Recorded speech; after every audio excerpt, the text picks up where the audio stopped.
एक छोटी सी कहानी। ये कहानी एक लड़के की 24 साल का लड़का जो सेठ के यहाँ पर नौकरी करता था। उसके माँ बाप इस दुनिया में नहीं थे।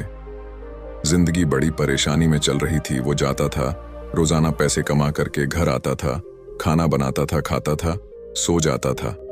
एक दिन उसने देखा कि एक बूढ़ा फकीर अपनी पीठ पर 3 ठेले लेके एक शहर से दूसरे शहर की ओर जा रहा था। वह काफी बूढ़े भी थे और काफी देर से वह यूं ही सफर कर रहे थे और आखिरकार कुछ दूर और सफर करने के बाद वह चलते चलते थक कर एक पेड़ के नीचे बैठ गए। तभी उनकी नजर एक नौजवान युवक पर पड़ी जो उसी रास्ते से जा रहा था और वह भी उसी दिशा में जा रहा था जिस दिशा में उन बूढ़े फकीर को जाना था। तभी वह लड़का उन बूढ़े फकीर के पास से होकर गुजरा।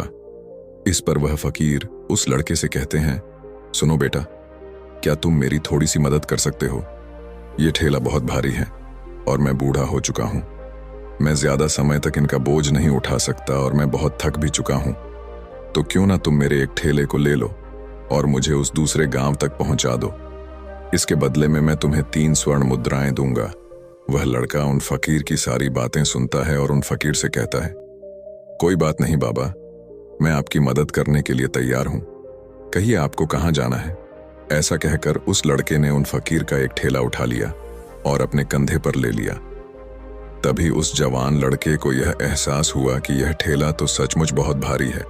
वह लड़का और फकीर दोनों रास्ते में आगे की ओर बढ़ चले। कुछ दूर आगे चलने के बाद देखते ही देखते वह गांव खत्म होने लगा और अब एक सुनसान रास्ता आगे की ओर जा रहा था। वे दोनों अपने मार्ग में मस्त होकर आगे की ओर बढ़ रहे थे।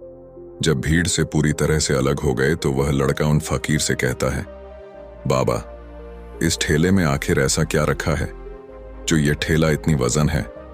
इस पर वह फकीर आदमी उस लड़के को जवाब देते हुए कहते हैं, कुछ नहीं बेटा, बस इसमें तांबे के कुछ सिक्के भरे हुए हैं, इसी कारण ये ठेले में बहुत वजन है। उन फकीर की यह बात सुनकर वह लड़का मन ही मन सोचने लगा, लगता है ये बाबा जरूर कोई व्यापारी है, तभी तो इतने सारे तांबे के सिक्के लेकर चल रहे हैं। और फिर तभी उसके मन में एक ख्याल आया कि मुझे क्या करना है। मुझे तो खाली यह ठेला दूसरे गांव तक पहुंचा है, बस इतना ही। जैसे ही उसके मन में यह ख्याल आया, उसने तांबे के सिक्कों का वह ख्याल मन से निकाल दिया और अपनी धुन में मस्त होकर वह आगे की ओर चलने लगा।